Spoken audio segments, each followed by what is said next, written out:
বিকেলের নাস্তায় চায়ের সাথে চটজলদি যদি কোনো রেসিপি বানিয়ে নিতে চান তাহলে মাত্র 5 মিনিটে ঝটপট এই নাস্তার রেসিপিটি ট্রাই করতে পারেন। আসসালামু আলাইকুম এভরিওয়ান, সবাই কেমন আছেন? আশা করছি সবাই অনেক বেশি ভালো আছেন। তো আজকের আয়োজনে থাকছে ব্রেড পাকোড়া।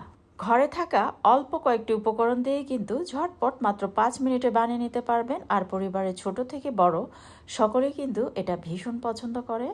আর অতিথি আপ্যায়নে কিন্তু ঝটপট বানিয়ে নিতে পারবেন এই মজাদার রেসিপিটি। তো রেসিপি ভালো লাগলে পেজ ফলো করে সাথে থাকবেন, আর ইউটিউব চ্যানেল থেকে দেখে থাকলে সাবস্ক্রাইব করে আমাকে সাপোর্ট করবেন। আর আপনাদের টাইমলাইনে শেয়ার করে রেখে দিতে পারেন, যখন ফ্রি থাকবেন রেসিপিটি দেখে ঝটপট বানিয়ে নিতে পারবেন। তো ভিউয়ার্স, প্রথমে লাগছে ব্রেড।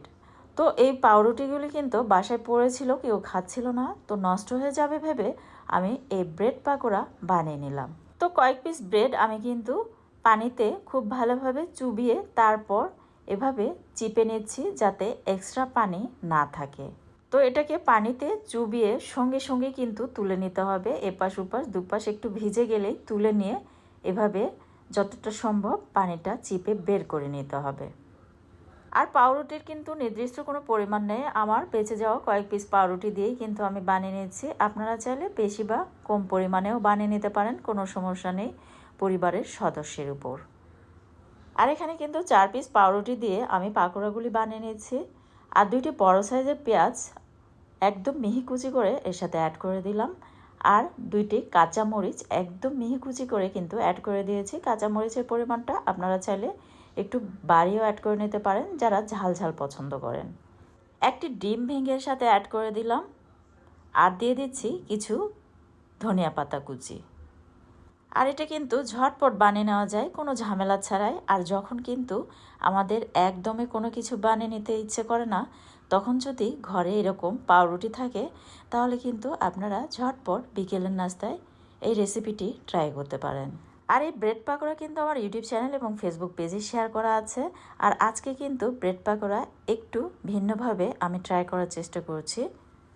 তো এখন এর সাথে অ্যাড করে দিচ্ছি হাফ চা চামচের মতো গোলমরিচের গুঁড়ি। আমি কিন্তু গোলমরিচটাকে হালকা ক্রাশ করে এর সাথে অ্যাড করে দিলাম। 1 চা চামচ চিনি অ্যাড করে দিলাম স্বাদটাকে বাড়ানোর জন্য। আর এখন দিয়ে দিচ্ছি গরম মশলা পাউডার হাফ চা চামচের মতো। আর গরম মশলা পাউডার যদি আপনাদের হাতে কাছে না থাকে এটা না দিলেও চলবে, তবে দিলে কিন্তু এটার স্বাদটা বহুগুণে বেড়ে যায়। আর দিয়ে দিলাম 1/4 কাপের মতো সুজি অ্যাড করে দিলাম, তাতে কিন্তু পরিমাণেও বাড়বে আর উপরের সাইডটা কিন্তু অনেকটাই ক্রিস্পি হবে। আর এই সুজি কিন্তু আমি গত ভিডিওতে যেগুলি ব্রেড পাকোড়া বানিয়েছিলাম সেগুলিতে কিন্তু দেই নাই। তো আজকে কিন্তু ব্রেড পাকোড়াতে আমি সুজিটা ইউজ করেছি। তো সব কিছু একসাথে হাত দিয়ে খুব ভালোভাবে মিক্স করে নিলাম। তারপর আপনাদের পছন্দ মতো যে কোনো শেপ দিয়ে বানিয়ে এগুলিকে ভেজে নিতে পারেন। তো আমি রাউন্ড শেপ দিয়ে কিন্তু বানিয়ে নিচ্ছি একদম ছোট ছোট করে, দেখতে পাচ্ছেন। আর অনেক সময় দেখা যায় বিকেলের নাস্তায় কোনো কিছুই একদম বানিয়ে নিতে ইচ্ছে করে না, আলসামি লাগে, তখন কিন্তু আপনারা এই রেসিপিটি কোনো ঝামেলা ছাড়াই বানিয়ে নিতে পারেন, যেমনটি আজকে আমি করেছি।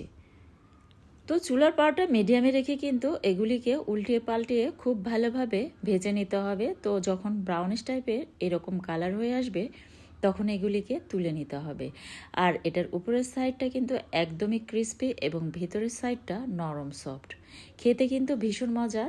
এমনিতেই কিন্তু এটা অনেক মজার লাগে। আপনারা চাইলে টমেটো সস দিয়েও কিন্তু পরিবেশন করতে পারেন। আর কতটা ইয়ামি লাগছে তা দেখে বুঝতে পারছেন। তো রেসিপিটি ভালো লাগলে পেজ ফলো করে সাথে থাকবেন, আর ইউটিউব চ্যানেল থেকে দেখে থাকলে সাবস্ক্রাইব করে আমাকে সাপোর্ট করবেন। আর পরিবার পরিজনদের মাঝে ভিডিওটি বেশি বেশি শেয়ার করে দেবেন, কারণ আপনাদের একটি শেয়ার আমাকে সামনে এগিয়ে নিয়ে যাবে অনেক দূর। তো পরবর্তী রেসিপি দেখার আমন্ত্রণ জানিয়ে বিদায় নিচ্ছি। ধন্যবাদ সবাইকে।